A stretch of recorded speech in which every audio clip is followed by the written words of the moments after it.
नमस्कार दोस्तों, मैं हूं Chandni. Welcome to Big Story. Home loan लेने वालों के लिए बम्पर बोनस क्या है? आरबीआई से मिलने वाली अच्छी खबर। क्या आप अपना घर खरीदने का सपना साकार करना चाहते हैं तो अपने लिए अच्छी खबर है। होम लोन लेकर नया घर खरीदने वालों के लिए अच्छी खबर मिलने वाली है। रिपोर्ट्स में कहा गया कि भारतीय रिजर्व बैंक के पास होम लोन लेने वालों को बड़ी खुशखबरी देने का मौका है। ऐसे कहा जा रहा है कि ऐसे होने पर कई लोगों को राहत मिलेगी जो लोन लेकर नया घर खरीदने का सोच रहे हैं।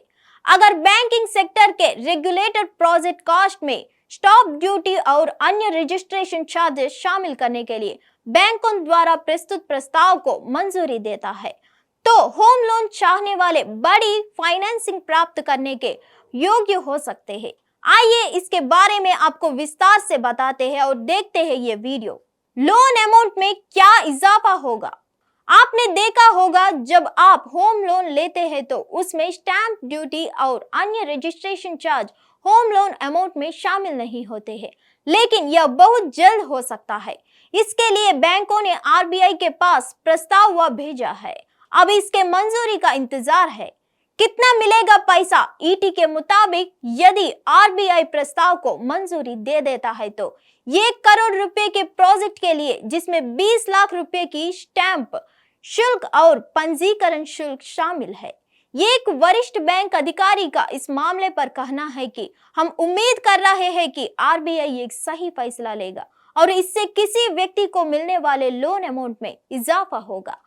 चूंकि होम लोन संपार्श्विक द्वारा समर्थित है, इसलिए इससे कोई अनुचित जोखिम नहीं बढ़ेगा।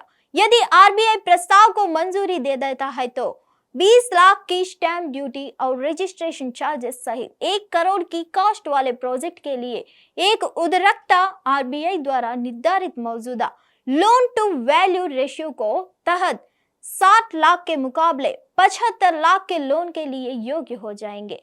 एलटीवी अनुपात प्रॉपर्टी मूल्य का वह प्रतिशत है जो एक लैंडेड प्रॉपर्टी खरीदार को उधार दे सकता है।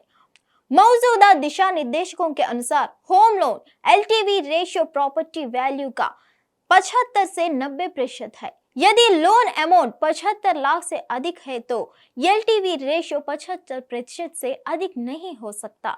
इस वजह से नहीं किया गया शामिल। लगभग 1 दशक पहले केंद्रीय बैंक ने लोन लेने वालों के घर के कुल मूल्य में स्टैंप शुल्क या रजिस्ट्रेशन चार्ज शामिल नहीं करने का निर्देश दिया था, ताकि ऋण से मूल्य मानदंडों की प्रभावशीलता कमजोर ना हो। फरवरी 2012 के आरबीआई सर्कुलर में कहा गया कि इस तरह के चार्ज जोड़ने से संपत्ति की वसूली योग्य कीमत बढ़ जाती है, क्योंकि स्टैंप ड्यूटी, रजिस्ट्रेशन और अन्य इंक्यूमेंटेशन चार्ज वसूली योग्य नहीं होते हैं, जिससे निर्धारित मार्जिन कम हो जाता है। बढ़ रहे हैं होम लोन। 2015 में आरबीआई ने ऐसे उधारकर्ताओं के लिए किफायती आवास को प्रोत्साहित करने के उद्देश्य से बैंकों को 10 लाख रुपए तक के होम लोन के लिए 1 यूनिट की लागत में स्टैंप शुल्क और पंजीकरण शुल्क शामिल करने की अनुमति दी थी। रिजर्व बैंक की नई वित्तीय स्थिरता रिपोर्ट के अनुसार कुल एडवांसेस में होम लोन की हिस्सेदारी मार्च 2012 में 8.6% से बढ़कर मार्च 2030 में 14.2% है।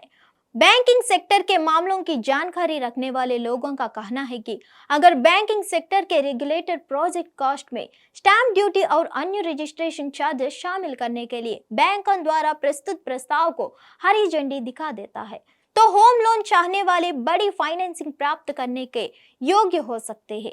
आपको बता दें कि पिछले महीने हुई एक बैठक में आंतरिक विचार विमर्श के बाद लैंडर्स ने रिजर्व बैंक ऑफ इंडिया से संपर्क किया। वर्तमान में ऐसा चार्जेस होम लोन अमाउंट में शामिल नहीं है। अगर इसे आरबीआई से मंजूरी मिल जाती है तो होम लोन लेने वालों के साथ साथ रियल एस्टेट सेक्टर को भी बड़ी राहत मिलेगी। आरबीआई ने रियल एस्टेट परियोजना लागत में स्टैंप शुल्क और अन्य पंजीकरण शुल्क शामिल करने का प्रस्ताव दिया है। अगर आरबीआई इसे मंजूरी दे देता है तो कर्जदारों को फायदा होगा। धन्यवाद।